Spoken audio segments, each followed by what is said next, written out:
এত বছর পর কাজী নজরুল ইসলামের এই গাজলটা ভাইরাল হলো। এটা শুনেও ভালো লাগে, খুব ভালো লাগে যে দেশে আমাদের জাতীয় কবির একটা গাজল এত বছর পর ভাইরাল হলো। জিনিসটা খুবই ভালো। কিন্তু আমরা সোশ্যাল মিডিয়াতে একটা ক্যাপশন ব্যবহার করছি, সেটা হচ্ছে গিয়ে এই গাজলটা বিক্রি করে কাজী নজরুল ইসলাম তার সন্তান বুলবুলের শেষকৃত্য বা তার দাফনের কাজ করে। এটা আসলে একটা ভুল তথ্য।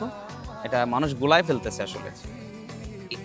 কাজী নজরুল ইসলামের একটা সময় ছিল যে তার সন্তান মারা যাওয়ার পরে তার ১৫০ টাকার প্রয়োজন হয় এবং শেষ মুহূর্তে গিয়ে সে বিভিন্ন প্রকাশকের কাছে যান এবং সেখান থেকে সে ফিরে আসেন, কেননা তারা কেউ দিতে নাকচ করে দেয়।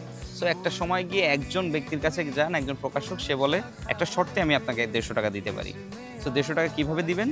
সো এখন এই মুহূর্তে আমার চোখের সামনে, আমার সামনে বসে আপনি একটা কবিতা অথবা একটা গাজাল লিখে দেবেন, তাহলে আপনাকে আমি ১৫০ টাকা দেবো। সো সন্তান হারানোর ব্যথা এবং অশ্রুসিক্ত চোখে সে এই গাজলটা লিখছে, এই কবিতাটা লিখছিল যে, ঘুমিয়ে গেছে শান্ত হয়ে আমার প্রাণের বুলবুলি। এটা ছিল ওই সময়ের আসলে কবিতাটা। কিন্তু আমরা আসলে এই বুলবুলি, বাগিচায় বুলবুলিটা বলতেছি যে ওই শেষ কবিতা, আসলে না।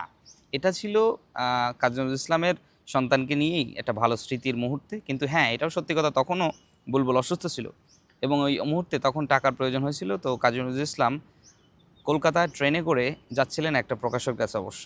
সো পথিমধ্যে সে ট্রেনের মধ্যে দেখতে পায় একটা নিউজ পেপার এবং সেখানে বিজ্ঞাপনের অপর পিঠে একটা খালি অংশে সেই গাজলটা বসে বসে লেখেন তার সন্তানের নামে, বুলবুলকে স্মরণ করে। তার সন্তানের নাম আরিন্দম আজাদ বুলবুল।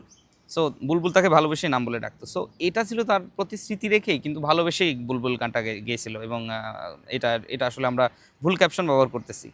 সো আমরা চেষ্টা করব যে কোনো ইতিহাস বা যে কোনো এরকম ঐতিহ্যকে আমরা সঠিক ক্যাপশন দিয়ে ব্যবহার করতে, তাহলে মানুষের মধ্যে কনফিউশন ছড়াবে না। ধন্যবাদ। বাগিচায় বুলবুলি তুই ফুল শাখাকে দিসনে আজ দোল, আজও তার ফুলকলিদের ঘুম টুটেনি তন্দ্রাতে বিলোল।